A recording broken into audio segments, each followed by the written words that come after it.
Welcome to the Deep Dive. Today we're taking a close look at a critical and immediate global event.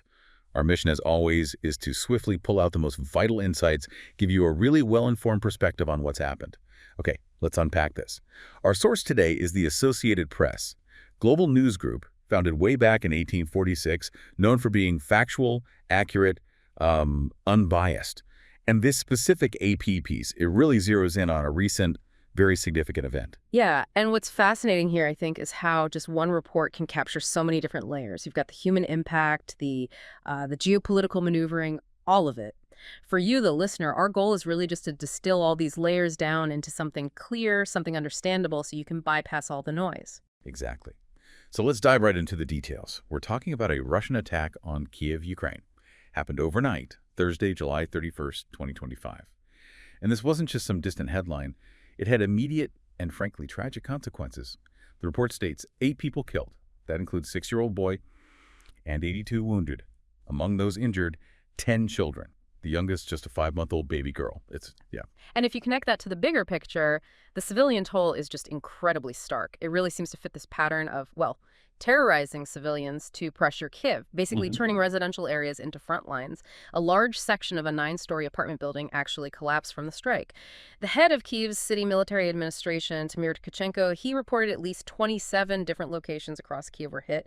The heaviest damage seems to be in the Solomiansky and Sviatoshinsky districts. We're talking over 100 buildings damaged, homes, schools, kindergartens, even medical facilities and universities. It strongly suggests, that the aim went beyond purely military targets.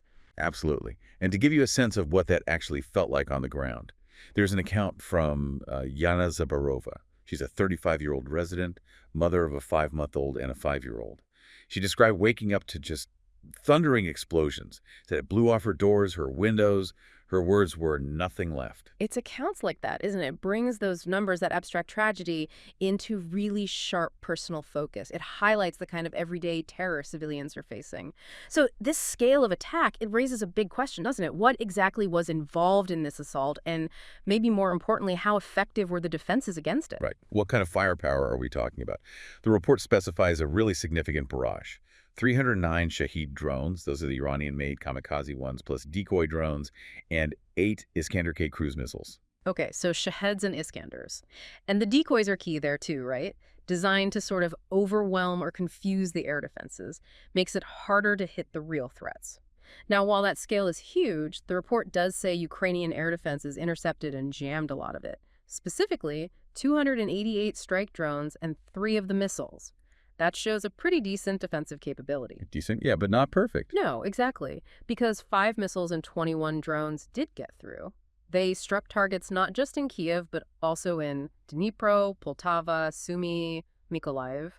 Kyiv seems to have been the main target, though. It just highlights that with such sheer volume, even a high interception rate doesn't mean zero impact. And we should probably mention, this isn't a one-way street, right?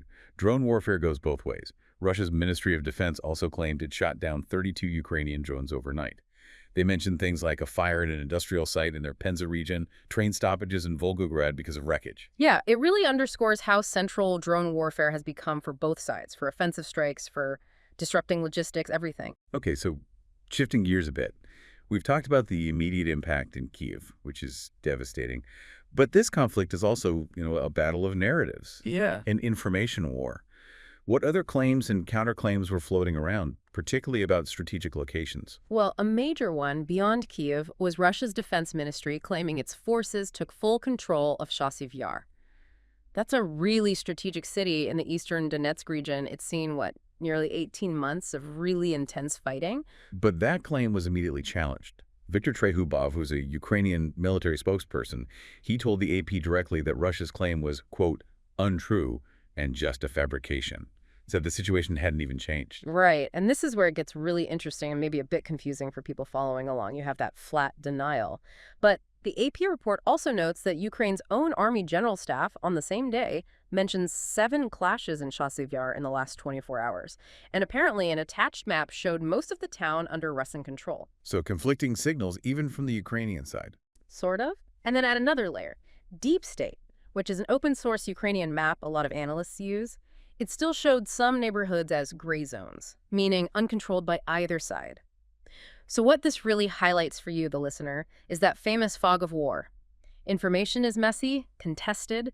Even reliable sources can have different snapshots or incomplete data.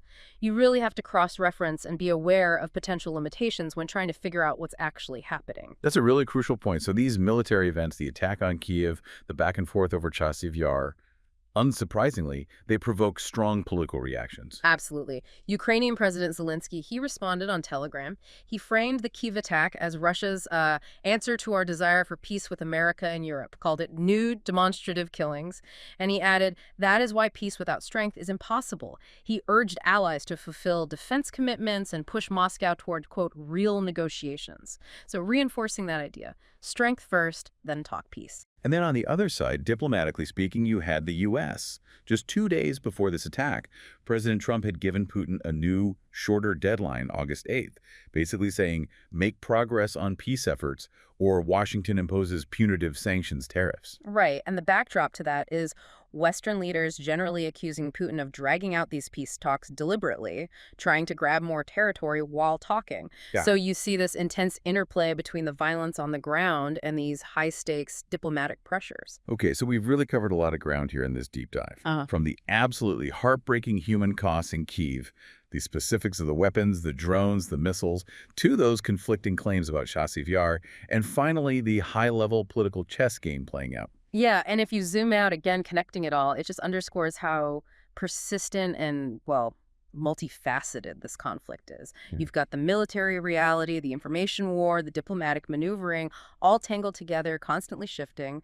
And for you, listening, understanding how these layers connect is just so key. So maybe something to think about. What really stands out to you about how these immediate, often brutal events on the ground echo outwards? How do they shape that broader geopolitical landscape, the international dialogue, the strategic decisions being made, often far away from the actual fighting?